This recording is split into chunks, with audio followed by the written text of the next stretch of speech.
All right. Well, I know I'm pretty late to the party on this one, but I just finished Castlevania: Lords of Shadow 2 for the PlayStation 3, and I feel compelled to talk about it because there are several things both in and about this game that I feel are worth talking about. But before I start, I should probably explain where I'm coming from on the whole Castlevania series, and more specifically the Lords of Shadow reboot series, because the first Lords of Shadow, I really liked. I mean, it got kind of panned by a lot of old school Castlevania fans who were basically saying it doesn't feel like a Castlevania game. You're not going after Dracula. It plays too much like God of War. And and to that I say, well, you have a point. It does play like God of War to an extent, although although the Castlevania series had gone on for so long and had so many entries that I personally didn't feel that it had any artistic reason to keep going unless they were going to do something new with it. Castlevania Lords of Shadow, love it or hate it, was something new. And I really liked it. I mean, it was kind of the same deal with the new Star Trek movies, the new J.J. Abrams Star Trek movies. How they're kind of hated on by a lot of by a lot of old school Trekkies or even casual Trek fans who say that they're making the franchise too mainstream. They're taking away the intelligence. But again, I don't really feel that's true.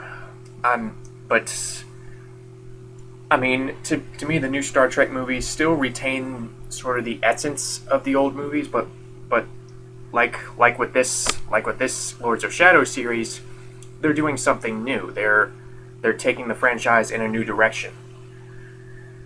So so I never actually got around to playing Castlevania Lords of Shadow Mirror of Fate, partially because I am such an amateur when it comes to the DS or the 3DS. I think it was released on.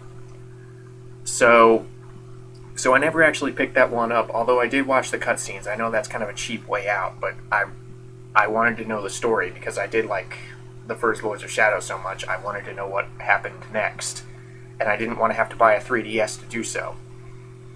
But with Lords of Shadow 2, geez, the reviews are all over the place on this game. I mean, some people are giving it.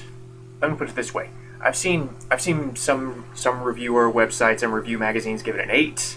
I've seen sixes. I've seen fours. I've seen sevens. I mean, they. It seems like there's no.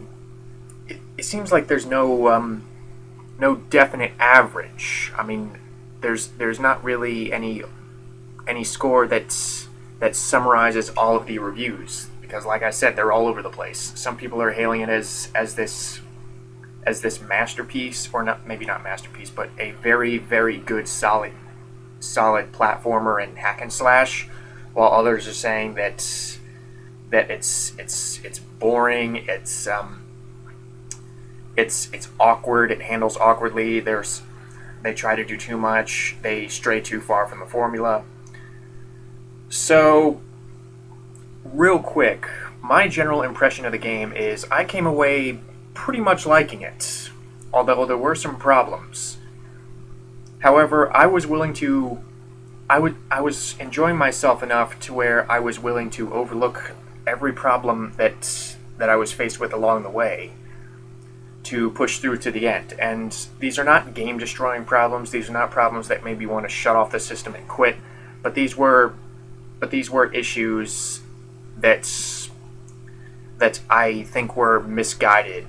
I mean but I think the developers had good intentions by including some of this new stuff, but barely any of it works. And the times when this game is good and even great is when it expands on stuff that has already been pre-established. When it expands on the whole gothic setting when it expands on the combat. That's where this game truly shines, and I think that stuff is good enough to where the pros outweigh the cons. I didn't like this game as much as the first Lords of Shadow, and like I said, I can't really compare it to Mirrors of Fate. But as a game on its own, I did come away really liking it. I was enjoying myself pretty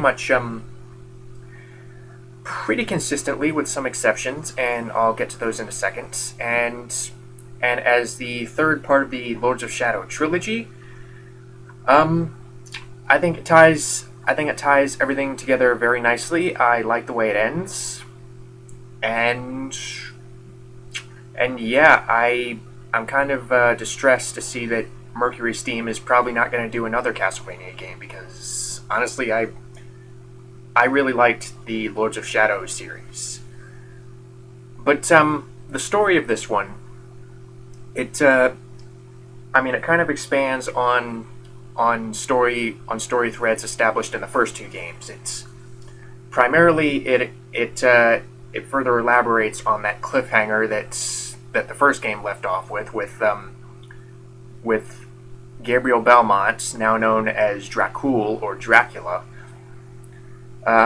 waking up in present day, meeting Zobek, his old ally turned enemy, and basically finding out that not only is he now in present day, but he has to basically help Zobek prepare for the return of Satan, who Gabriel sent back to hell in the first game. So that's the basic gist, and along the way, Gabriel kind of experiences these mental flashbacks and or it's kind of hard to explain. He takes these kind of dreamlike trips back to his castle in his own time. So from what I understand, this game actually had a very troubled development, and playing it, you can kind of see why, because it seems like there was a conflict of interest, because it seems like some people wanted to set it in modern day, some people wanted to set it in back in the appropriate time where all Castlevania games take place. But when that happened in the first game, I was like, okay, well, I'm not very enthused about a Castlevania game in the present day, but I'm going to bear with this and see what they do with it. And also, seeing as Gabriel is now the Prince of Darkness, although technically he shouldn't really be calling himself Dracula, or people shouldn't be calling him Dracula. He's Dracul because Dracula means son of the dragon, and Dracul is just the dragon. He constantly refers to himself as the dragon and Dracul. So, bit of a mistake there, but I guess if I can tolerate people calling Frankenstein's monster just Frankenstein, I can tolerate people calling Dracul Dracula. But I'm not judging these games on historical accuracy in regards to Vlad Tepes or Vlad the Impaler, who was believed to be the inspiration for Dracula. I'm getting off topic. But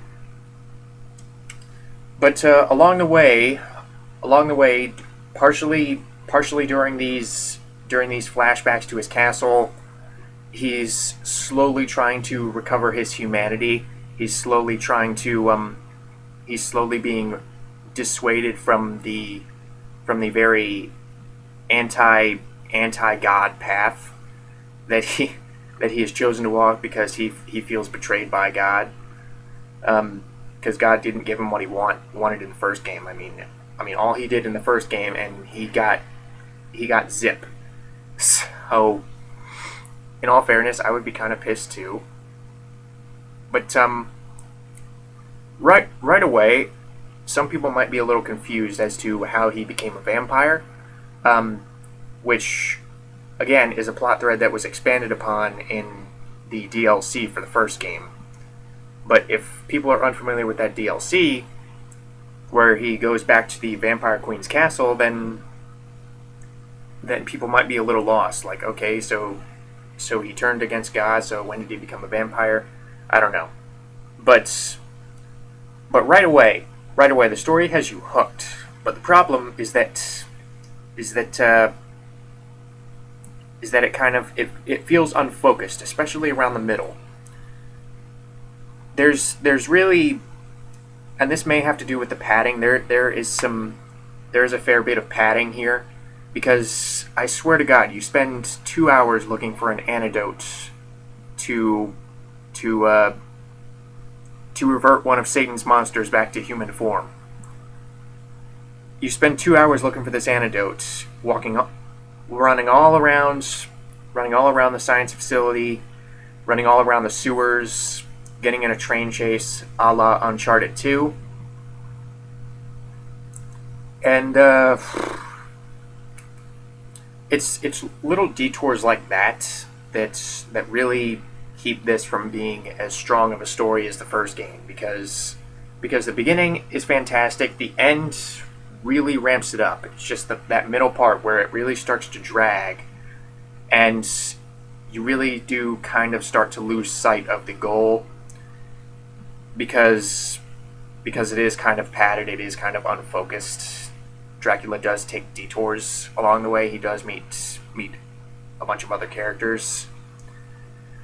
And the excursions to the castle, while a welcome change of pace, narrative-wise, don't really contribute anything until the very end. So the story is not. It's not as, like I said, it's not as strong this time around. But does that make it bad? No, of course not. The story is still very entertaining, I thought, and it's told beautifully through the cutscenes, which are still done very well. Although given the current generation of consoles, some people may find these cutscenes to be outdated, because hair textures don't really look that good, or they don't look bad, but they're not stellar either. Skin tone, skin textures on some of the more minor characters are a little sketchy. They lack texture, is what I'm saying. Not so much on the main characters like Dracula or Zobek, but on guys like, I don't know, the acolytes, Satan's acolytes. They could have done a little better, and I think they felt that they didn't have to do better in rendering these guys, because they only show up for a few minutes before you kill them. But getting back to the cutscenes, the voice acting is still stellar.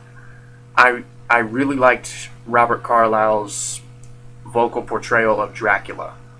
I liked the fact that you could still tell it was the same guy from the first game. I mean, you could still tell it was the same character, but Carlyle puts this very tragic, very angry spin on it. He's not really over the top. He's just, you get the sense that this is a guy who has truly been wounded, whose soul has been grievously wounded, and to be able to pull that off in a vocal performance, especially for a screen actor who's typically not used to voice acting all that much, I think was a very impressive feat. So Robert Carlyle still does a very good job. Patrick Stewart is still very good, even though he's kind of limited to a minor role this time around. He's not constantly narrating like he was in the first game. But Patrick Stewart as Zobek, he still lends plenty of gravitas. Those are the main two stars. I mean, two other actors that I really like, who I think were actually criminally underused, were Richard Madden as Alucard, or formerly Trevor Belmont, and Jason Isaacs as Satan. These are two fantastic actors who both were in the previous games, and I would have thought they would have gotten more screen time, or you know what I mean. I would have thought they would have gotten more lines, but really those two only show up toward the end, and they're great when they're there. But for the majority of the game, you're just kind of Robert Carlyle and Patrick Stewart carry the game, mainly Robert Carlyle, because he's the guy you play as. Um, and and if these two actors did not do a good job, then it would be a much bigger issue. But since Robert Carlyle and Patrick Stewart are so good, I wasn't really minding not having Richard Madden or Jason Isaacs here as much as I would have if Robert Carlyle and Patrick Stewart flat out sucked. They don't suck. The voice acting is still very good across the board. And another shout out I have to give is to the two actors who played Gabriel's wife and the younger version of Trevor Belmont he sees in his mental flashbacks of the castle. Those two actors did a very good job, although their dialogue can get a little repetitious at times. But what can you do?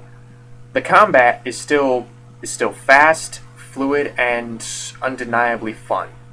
It still plays like God of War, but to me it has a bit more of an identity this time around because you have all these really cool Prince of Darkness powers.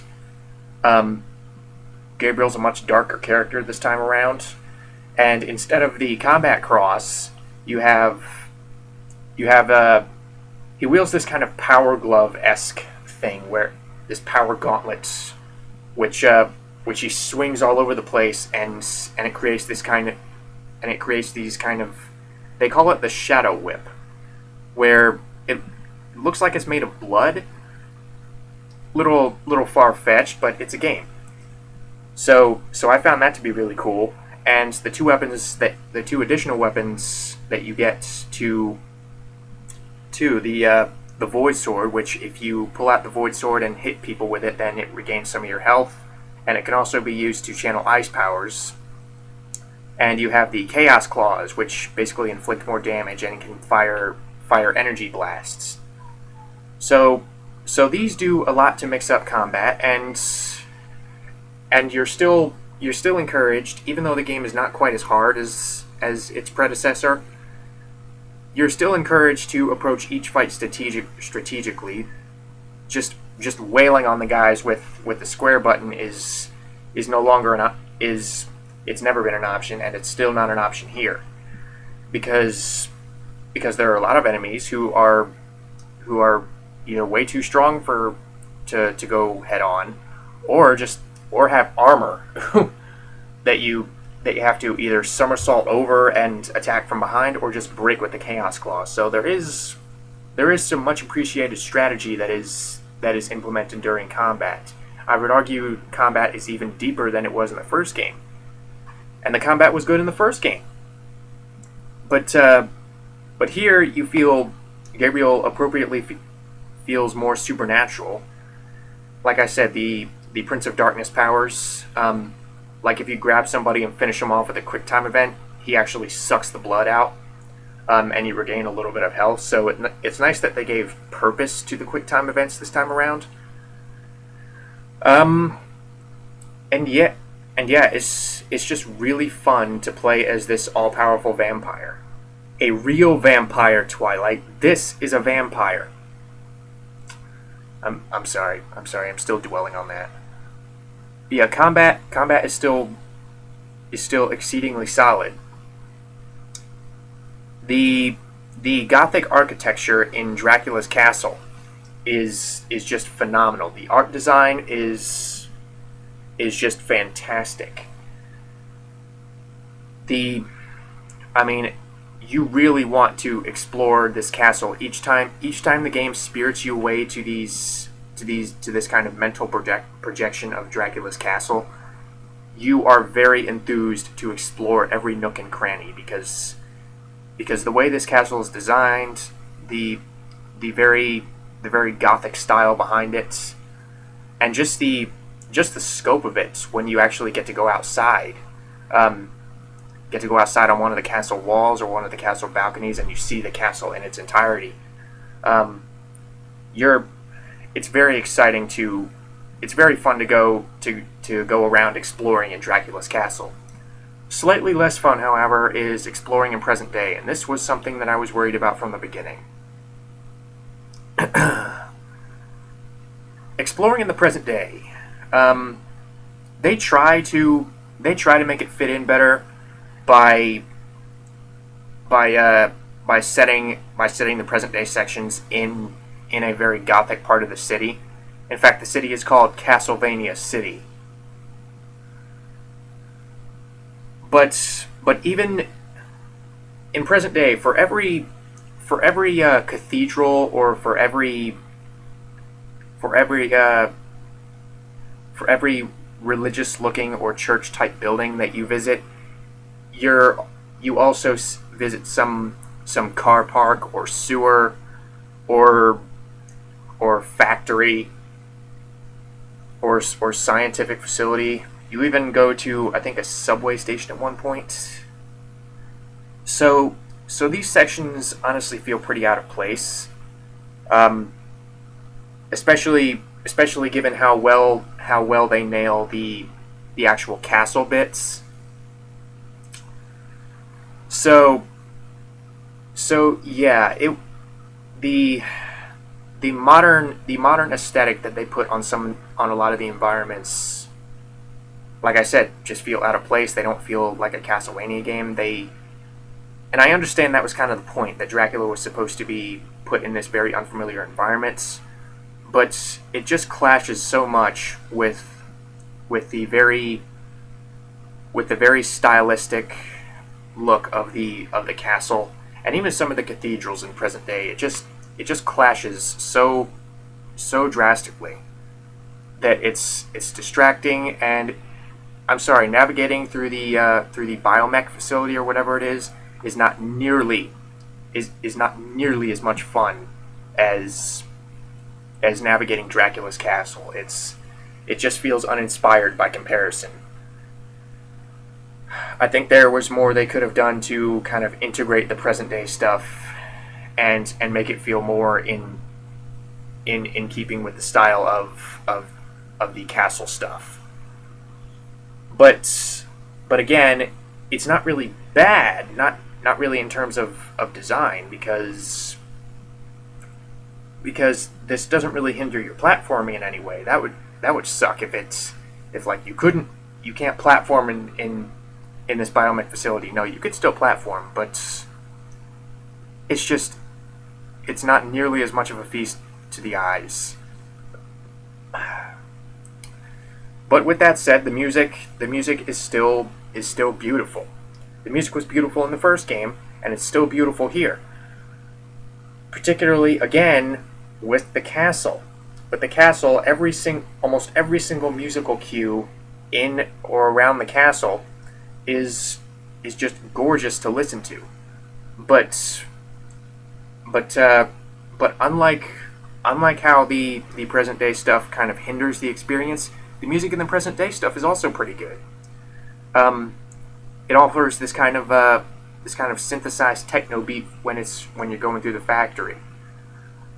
But but um, but a lot of the time, even when you're in kind of a car park or in this very trashy neighborhood, it's still playing music that, yeah, you can tell it's signaling a different time period, but it still feels in line with the music in the castle. But honestly, the biggest problem with this game, and one that I could not justify, was the multitude of stealth sections. Now let me explain. There are two types of stealth sections. There's one where you're dodging these kind of machine man hybrid things with these big bazooka arms, which kill you in a few hits. So if you're detected by these things, you're basically dead. And I understand that at the beginning of the game, because the beginning of the game, Dracula's weak, he's old, he's decrepit, he doesn't have any of his powers. I understand doing that at the beginning of the game, but never once does Dracula actually engage these guys in a fight. Never once do you actually come out on top going head to head with these things. Never do you have a chance. Even towards the end of the game when you're regaining all your powers.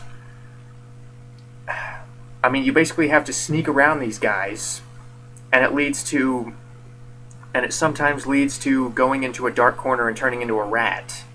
And you use the rats to kind of crawl through air vents or crawl past these guards, and maybe chew through wires or activate mechanisms or take down the electricity or whatever. So that's one stealth section, and you would think having the ability to turn into a rat and having to kind of approach things more intelligently would make for a very fun excursion to break up the mold. But shouldn't be in a Castlevania game. Who said Castlevania needed stealth? I didn't. I was talking about earlier them doing something new.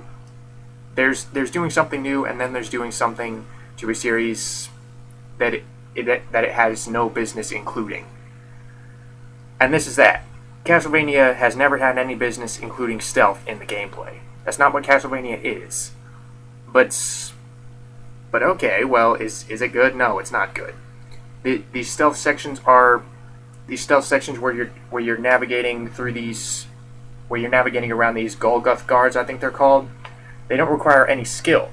They're completely scripted because unlike, let's just take something recent. Let's take the Batman Arkham series. Whenever you came across an invisible predator encounter in those games, you always had a multitude of options and a variety of perspectives from which you could approach the scenario. You could take out these armed guards using basically any one of your many gadgets. But here Dracula has no such luxury. So you're basically reduced to doing it one way and one way only. There is no variation as to how you do these stealth sections. There is one way to do them, and once you figure it out, then you can go past. There's no skill, there's no intelligence in figuring out how to get past these things. Like I said, there's just one way. There's no variation. There's one way to do it. All the time, there is just one angle from which you can approach it. And it's not very fun. But, if you can hear background noise, I'm sorry. But the second type of stealth section is something that thankfully is only used twice. And these are even worse. There are these sections where this powerful boss creature is looking for you in this dark room, and you basically have to use these kind of environmental structures as cover. And it's even worse than the Golgoth guards, because the Golgoth guards, you have a slim chance of escape. No, if these boss monsters find you, twice in the game this happens. So if either of these boss monsters / characters find you, then you automatically lose. There's no escaping once they found you. And you can't turn into a rat. And both times you have to navigate around these creatures to either flip a switch or activate a door or whatever. You have to do that both times. There's no cover system. You can't run, you can't jump, you can't do anything except kind of sneak around. Or let me put it this way, you can't you can only jump once. You can't use any of your attacks. You have almost no means of diverting their attention. You have almost no means of distracting them. It's just, to me, I only got past these sections by pure luck. I just happened to get to these objectives before the monster found me. And not only do these sections handle poorly, and they're poorly designed, and once I got through with them, I never wanted to experience them again. Not only that, but they are rendered completely pointless by Dracula. Literally 2 minutes later, or 10 seconds later, in the second case, whatever. It's ruined by Dracula immediately after completing these sections, getting into a fight with the aforementioned monster. So if he could just fight these guys, what was the point of sneaking past them? And why was I penalized by instantly getting killed if I was caught by them? It makes no sense, it's stupid, and it just served to piss me off. Especially the second one, where you had to navigate around Agrius, Pan's brother. Oh my god, I was cursing at the screen, and once I completed it, I said, you know what, now I'm starting to see where some of the negative feedback came from, because these sections, both types of stealth sections, are completely misguided. They're not that well executed.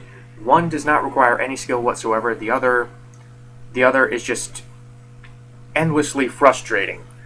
So when I say that these stealth sections are basically superfluous to any enjoyment that you'll find in this game, any enjoyment that you'll find does not come from the stealth sections. It comes from the combat, it comes from the story, it comes from the voice acting, it comes from the atmosphere, the very epic, grandiose atmosphere.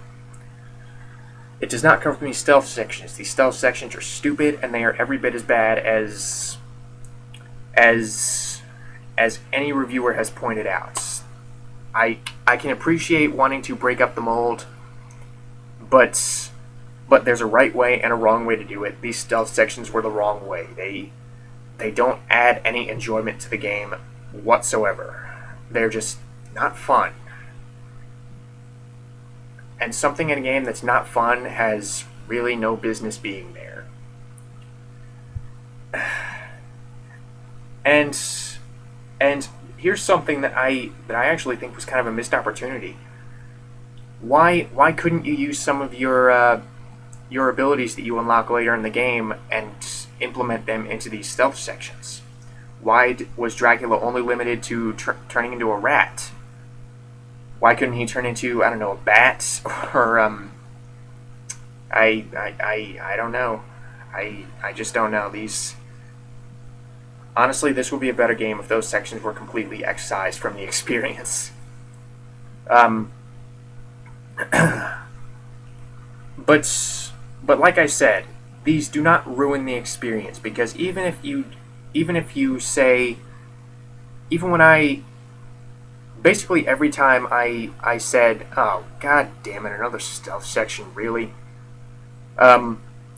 Even every time I said that, I said okay, I want to get past this and experience the game. I didn't want to shut off the game. I never wanted to shut off this game, because like I said, I was having a lot of fun playing it, and there are some definite high points. And that's really what this all boils down to, is that I think the high points, for the most part, outweigh the negative points.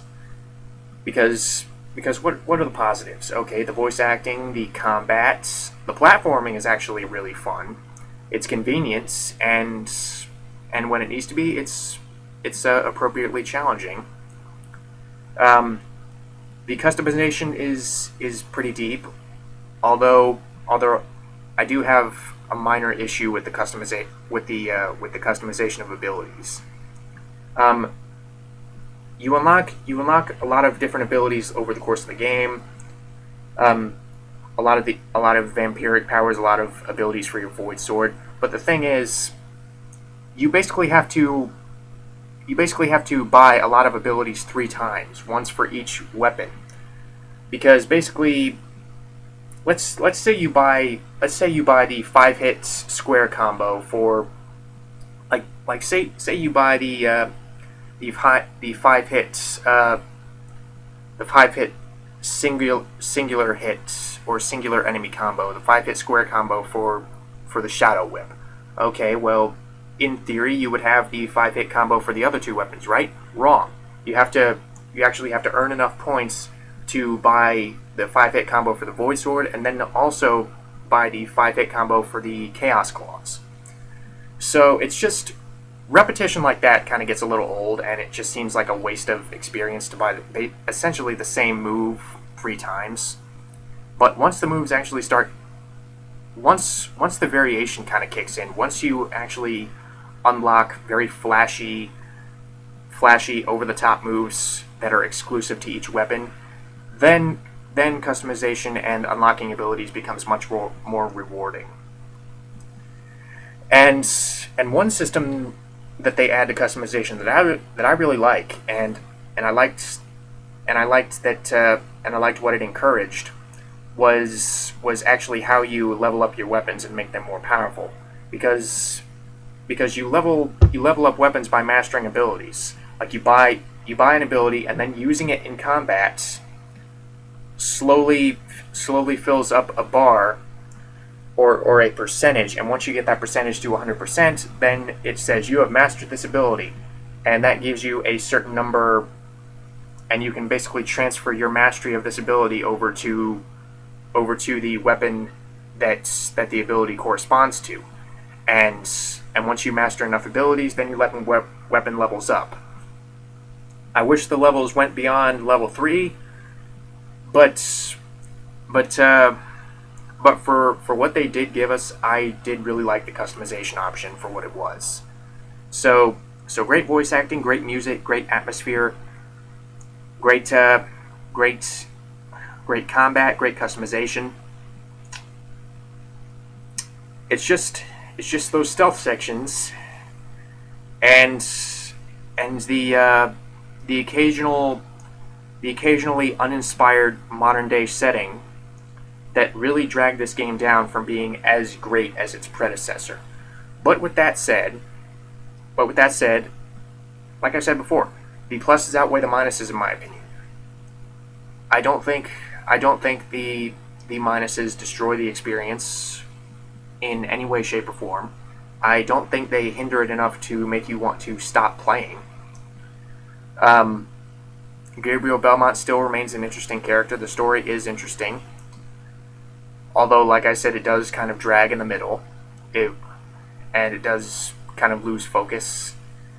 And they don't really make use of some plot threads as much as they should. Like you run into Victor Belmont and the modern day Brotherhood of Light at one point, but then they're kind of gone as soon as they're introduced. So I was a little disappointed by that. But overall, for what it was, this game provided a lot of enjoyment. I really enjoyed playing this game. I think it was pretty well done, and like I said, as well done as heavy hitting as this studio is in the stuff that they get right. I'm like I said before, pretty distraught that they're not going to make another Castlevania game. But yeah, that's my review of Castlevania Lords of Shadow 2. Like I said, I'm late to the party, and I don't exactly know how helpful this was, but it was just kind of my perspective and my impression on this game, coming from the viewpoint of the kind of gamer that I am, as a fan of platformers and hack and slash. Because honestly, I don't really have a problem with it playing like God of War. God of War is awesome, and I can safely say that Castlevania Lords of Shadow is awesome. It's a lot deeper than I expected it to be in terms of the lore and all you can do besides the story.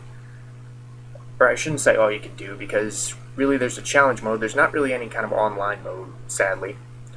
I mean, I think that could have been interesting if they did it right.